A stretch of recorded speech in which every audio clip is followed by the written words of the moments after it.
सभी साथियों को मेरा नमस्कार। साथियों, हमने तो जुड़वा बच्चों के विषय में बात की और एक बात समझ लें कि जन्म दोहरी बात है। जन्म का पहला अर्थ तो है गर्भधारण। ठीक जन्म तो उस दिन होता है जिस दिन माँ के पेट में गर्भ आरोपित होता है। ठीक जन्म जिसको आप जन्मदिन कहते हैं वह नंबर 2 का जन्म है। जब बच्चा माँ के पेट से बाहर आता है, अगर हमें ज्योतिष की पूरी खोजबीन करनी हो, जैसे कि हिंदू समाज ने की, अकेले हिंदुओं ने की थी और उसके बड़े उपयोग किए थे, तो असली सवाल यह नहीं है कि बच्चा कब पैदा होता है। असली सवाल यह है कि बच्चा कब गर्भ में प्रारंभ करता है अपनी यात्रा, गर्भ कब निर्मित होता है, क्योंकि ठीक जन्म वही है। इसीलिए हिंदुओं ने तो यह भी तय किया था कि ठीक जिस भांति के बच्चे को जन्म देना हो, उस भांति के ग्रह नक्षत्र में यदि संभोग किया जाए और गर्भधारण हो जाए तो उस तरह का बच्चा पैदा होगा। अब इसमें मैं थोड़ा पीछे आपको कुछ कहूँगा, क्योंकि इस संबंध में भी काफ़ी काम इधर हुआ है और बहुत सी बातें साफ हुई हैं। साधारणतः हम सोचते हैं कि एक बच्चा सुबह 6 बजे पैदा होता है तो 6 बजे पैदा होता है, इसलिए 6 बजे प्रभात में जो नक्षत्रों की स्थिति होती है उससे प्रभावित होता है। लेकिन ज्योतिष को जो गहरा जानते हैं वे कहते हैं कि वह 6 बजे पैदा होने की वजह से ग्रह नक्षत्र उस पर प्रभाव डालते हैं। यह ऐसा नहीं है। वह जिस तरह के प्रभावों के बीच पैदा होना चाहता है उस घड़ी और नक्षत्र को जन्म के लिए चुनता है। यह बिल्कुल भिन्न बात है। बच्चा जब पैदा हो रहा है, ज्योतिष की गहन खोज करने वाले लोग कहेंगे कि वह अपने ग्रह नक्षत्र चुनता है कि कब उसे पैदा होना है, और गहरे जाएंगे तो वह अपना गर्भधारण भी चुनती है। प्रत्येक आत्मा अपना गर्भधारण चुनती है कि कब उसे गर्भ स्वीकार करना है, किस क्षण में। क्षण छोटी घटना नहीं है। क्षण का अर्थ है पूरा विश्व उस क्षण में कैसा है और उस क्षण में पूरा विश्व किस तरह की संभावनाओं के द्वार खोलता है। जब एक अंडे में 2 बच्चे एक साथ गर्भधारण लेते हैं तो उनके गर्भधारण का क्षण एक ही होता है और उनके जन्म का क्षण भी एक होता है। अब यह बहुत मजे की बात है कि एक ही अंडे से पैदा हुए 2 बच्चों का जीवन इतना एक जैसा होता है, इतना एक कैसे होता है। यह कहना मुश्किल है कि जन्म का क्षण प्रभाव नहीं डालता। एक अंडे से पैदा हुए 2 बच्चे, उनका IQ, उनका बुद्धिमाप करीब करीब बराबर होता है, और जो थोड़ा सा भेद दिखता है वे जो जानते हैं वे कहते हैं कि वह हमारी मेजरमेंट की गलती के कारण है। अभी तक हम ठीक मापदंड विकसित नहीं कर पाए जिनसे हम बुद्धि का अंक नाप सकें। थोड़ा सा जो भेद कभी पड़ता है वह हमारी तराजू की भूल चूक है। अगर एक अंडे से पैदा हुए 2 बच्चों को बिल्कुल अलग अलग पाला जाए तो भी उनकी बुद्धि अंक में कोई फर्क नहीं पड़ता। एक को हिंदुस्तान में पाला जाए और एक को चीन में पाला जाए और कभी एक दूसरे को पता भी न चलने दिया जाए। ऐसी कुछ घटनाएं घटी हैं जब दोनों बच्चे अलग अलग पले बड़े हुए लेकिन उनके बुद्धि अंक में कोई फर्क नहीं पड़ता। और बड़ी हैरानी की बात है कि बुद्धि अंक तो ऐसी चीज है कि जन्म की पोटेंशियलिटी से जुड़ी है, लेकिन वह जो चीन में जुड़वा बच्चा है एक ही अंडे का, जब उसको जुकाम होगा तब जो भारत में बच्चा है उसको भी जुकाम हो जाएगा। आमतौर से एक अंडे से पैदा हुए बच्चे एक ही साल में मरते हैं। ज्यादा से ज्यादा उनकी मृत्यु में फर्क 3 महीने का होता है और कम से कम 3 दिन का, पर वर्ष वही होता है। अब तक ऐसा नहीं हो सका कि एक ही अंडे से पैदा हुए 2 बच्चों की मृत्यु के बीच वर्ष का फर्क पड़ा हो। 3 महीने से ज़्यादा का फर्क नहीं पड़ता। अगर एक बच्चा मर गया है तो हम मान सकते हैं कि 3 दिन के बाद और 3 महीने के बीच दूसरा बच्चा मर जाएगा।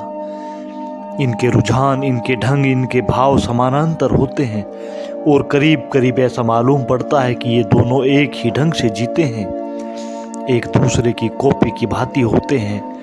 इनका इतना एक जैसा होना और बहुत सी बातों से सिद्ध होता है। हम सब की चमड़ियाँ अलग अलग हैं, इंडिविजुअल हैं। अगर मेरा हाथ टूट जाए और मेरी चमड़ी बदलनी पड़े तो आपकी चमड़ी मेरे हाथ के काम नहीं आएगी, मेरे ही शरीर की चमड़ी उखाड़ कर लगानी पड़ेगी। इस पूरी जमीन पर कोई आदमी नहीं खोजा जा सकता जिसकी चमड़ी मेरे काम आ जाए। क्या बात है। फिजियोलॉजिस्ट से हम पूछे कि दोनों की चमड़ी की बनावट में कोई भेद, चमड़ी के रसायन में कोई भेद है, चमड़ी में जो तत्व निर्मित करते हैं चमड़ी को, उसमें कोई भेद है? तो कोई भेद नहीं है। मेरी चमड़ी और दूसरे आदमी की चमड़ी को अगर हम रख दें एक वैज्ञानिक को जांच करने के लिए, तो वह यह न बता पाएगा कि ये दो आदमियों की चमड़ी है। चमड़ियों में कोई भेद नहीं है, लेकिन फिर भी हैरानी की बात है कि मेरी चमड़ी पर दूसरे की चमड़ी नहीं बिठाई जा सकती। मेरा शरीर इसे इनकार कर देगा। वैज्ञानिक जिसे नहीं पहचान पाते कि कोई भेद है, लेकिन मेरा शरीर पहचानता है। मेरा शरीर इनकार कर देगा कि इसे स्वीकार नहीं करेंगे। हाँ, एक ही अंडे में पैदा हुए 2 बच्चों की चमड़ी ट्रांसप्लांट हो सकती है। सिर्फ एक दूसरे की चमड़ी को एक दूसरे पर बिठाया जा सकता है। शरीर इनकार नहीं करेगा। क्या कारण होगा, क्या वजह होगी?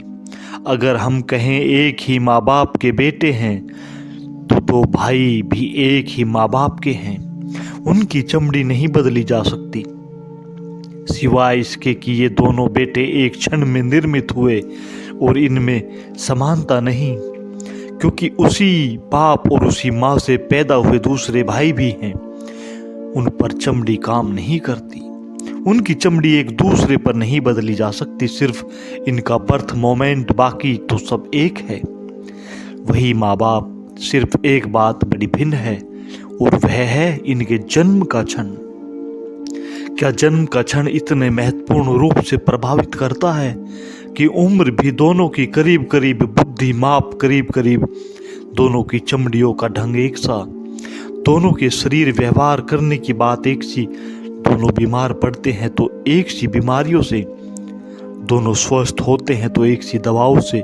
क्या जन्म का क्षण इतना प्रभावी हो सकता है?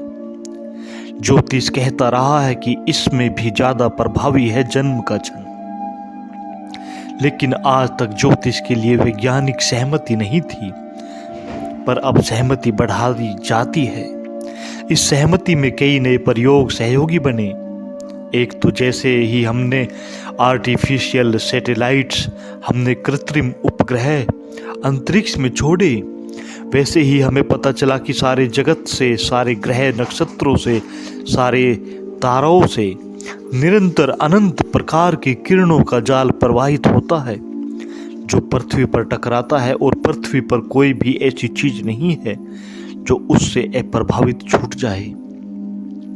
हम जानते हैं कि चांद से समुद्र प्रभावित होता है, लेकिन हमें ख्याल नहीं है कि समुद्र में पानी और नमक का जो अनुपात है वह आदमी के शरीर में पानी और नमक का अनुपात है। द सेम प्रपोर्शन, और आदमी के शरीर में 65% पानी है और नमक और पानी का वही अनुपात है जो अरब की खाड़ी में है।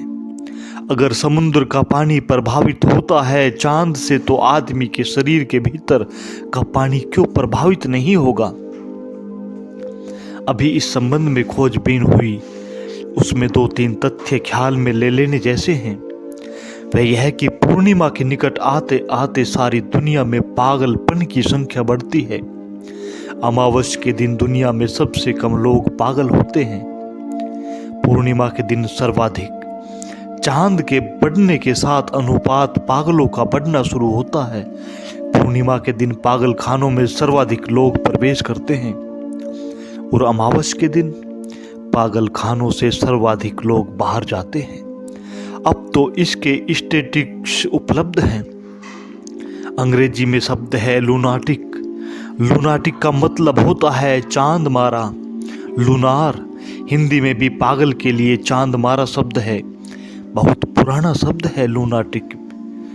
और लूनाटिक भी कोई 3000 साल पुराना शब्द है। कोई 3000 साल पहले भी आदमियों का ख्याल था कि चांद पागल के साथ कुछ न कुछ करता है। लेकिन अगर पागल के साथ करता है तो गैर पागल के साथ नहीं करता होगा। आखिर मस्तिष्क की बनावट आदमी के शरीर के भीतर की संरचना तो एक जैसी है। हाँ, यह तो हो सकता है कि पागल पर थोड़ा ज़्यादा करता होगा, गैर पागल पर थोड़ा कम करता होगा। यह मात्रा का भेद होगा, लेकिन ऐसा नहीं हो सकता कि गैर पागल पर बिल्कुल नहीं करता होगा। अगर ऐसा होगा तब तो कोई भी पागल कभी न हो, क्योंकि सब गैर पागल ही पागल होते हैं। पहले